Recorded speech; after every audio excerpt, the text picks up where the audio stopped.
We do try to extract maybe a bit more out of the car. Hungary was, not what we expected, but Spa is going to be again completely different. Also, we have a bit of rain around, so we have to deal with that. And we just try to understand the car a bit more, try to set it up maybe a bit differently, try to work on the balance of the car, and hopefully that will help us also just in general performance. We've reviewed everything, but like you're saying, main point is we had a 1-2, and I was super happy with that. The whole team were very happy.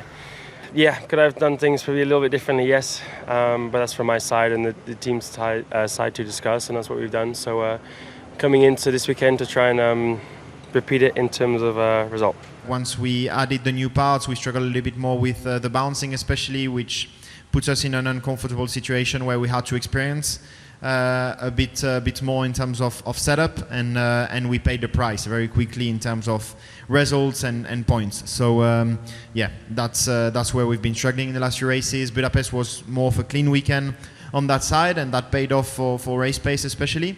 And now I hope we can continue on that path. I think my future is still being discussed and obviously analyzed very carefully, and there's changes to a lot of teams that I'm looking at for next year pretty much every week. So there's changes, evolution on the team market as much as there is on the driver market.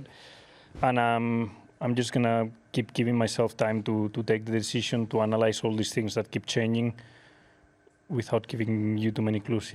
It's nice to have that achievement, but my way of working and trying to improve myself is going to be exactly the same. So nice to have that achievement, nice to have the first one, and I think for the whole team an incredible weekend, scoring the most amount of points that we could. But it doesn't change much apart from that. Just trying to repeat that every weekend and keep growing. I know that I've won a race, but it doesn't mean it was a perfect race. So until I have perfect races, then I'm never going to be fully satisfied. I couldn't be more proud of the people that I work with in this team. And I couldn't be more grateful to them and to Mercedes. Mercedes have changed my life when I was young, supporting me at 13 years of age, and then giving me the chance to be a Formula 1 driver for them, and then taking me on at this team and putting all their faith behind me all these years. So it's been amazing, and we've gone through our difficult times, but we've always come out with our heads high, and I think really stayed very, very true to really good values. The only discussions that there have been is how we get our season back on track. Working with the engineers, working with the whole team. We all want to get back because we have a massive duty ahead of us. It's probably the biggest challenge we've had in a while, which is to win the Constructors' Championship. And at the moment it's getting harder and harder, especially with McLaren. But that's the main discussions we've had. The rest is pure speculation, like I've said before, and I got no further comments to make about my future. Seeing the challenges other teams are having, bringing upgrades to the car, maybe not quite working as they first expected. We feel that we're on a really exciting journey, and going into these, obviously this final race before the summer break, wanting to try and finish on a high.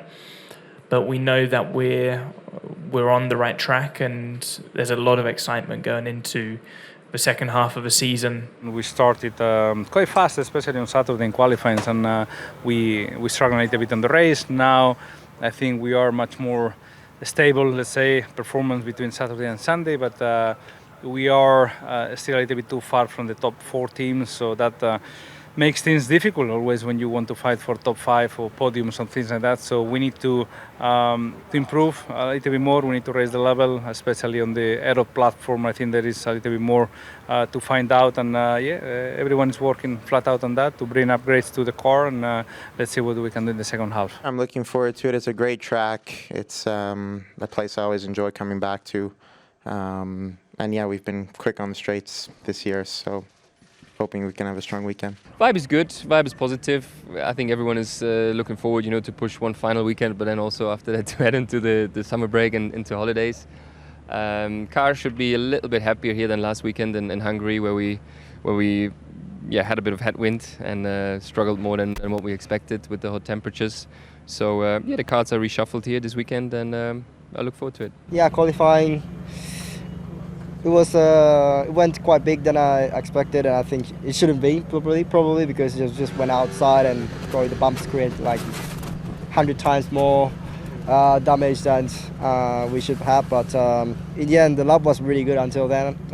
Easily put me probably around P6, but I was just got too excited about that. I mean, I'm definitely happier where I am now than the first few races this season. You know, I think I felt good all season, but it wasn't quite clicking, for lack of a better word, you know, the first few races. And I think then I've been able to, get more out of myself, certainly the last few races. And I think it's trending in the right direction. And I think that's obviously important. It's been tough last 2 races, Silverstone and Hungary, not being able to take the start in Silverstone and having this mechanical issue last weekend. So I think for all of us, we want a strong weekend. We want to end this first part of the year, which has been difficult as a team, on the best way possible. And I think we've done all our work as best we could. You know, we're still not consistent enough, but you know, from last year we improved consistency.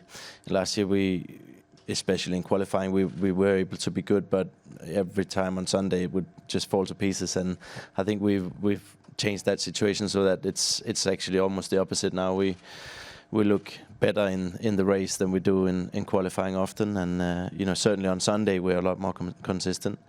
But you know, again, with the field so tight together, you know, it only takes a small little mishap and you're, you know, qualifying far off your optimum position. We heard some frustration from you on the radio last time out in Hungary. Where does that stem from? Ultimately, I'm always quite feisty on the radio. I'm definitely a different person in the car than I am out the car. But the frustration was more we were P9. I think we were in a genuine points-paying position, and we were, for the most part, having a car that could just about get into the points if we did everything right. And I just think we missed out on an opportunity there. Yeah, it's as simple as that. We don't score points often, so when we do lose it in a position where we could have maybe gained some, it hurts more. Obviously, if we were in the points regularly, it wouldn't be such a problem. Congratulations, obviously, on the new deal with Haas. Can you tell us how it all came about? How important was AO, and how much are you looking forward to that new chapter in your career? Yeah, very much looking forward to it. Obviously, great to be finally able to talk about it. You know, it's an exciting challenge that we have ahead. You know, the team has been on a massively upward trajectory at the moment, and they want to keep that going. And yeah, obviously, I have a very long history with Hayao, who's been my first race engineer in Formula One 10 years ago now. And yeah, he's convinced me with his plan where they want to head to. I got the same, you know, goal as they have, and it is, you know, fantastic to be finally teaming up. We feel like with the package we have now, we kind of reach a little deadline that we can't really gain a lot more than we hoped for. So we're trying to explore a little bit more from what the other car is having and continue to work on that for this weekend. So hopefully that's another step in the right direction. I've been coming here since Formula Renault, so I have a lot of experience around here, and it's one of my favorites. It's one that I go well at. So yeah, we'll try to keep that going this weekend. I think it's a bit of a better track for the team as well. The news that Andreas Seidel has been replaced by Mattia Binotto in the team. What's your reaction, first of all? As drivers and many of the team members don't know really what's going on behind the scenes, but yeah, quite unexpected, but obviously welcoming Mattia to the team, and at the same time I want to thank Mr. Seidel and Mr. Hoffman for their contribution to the team.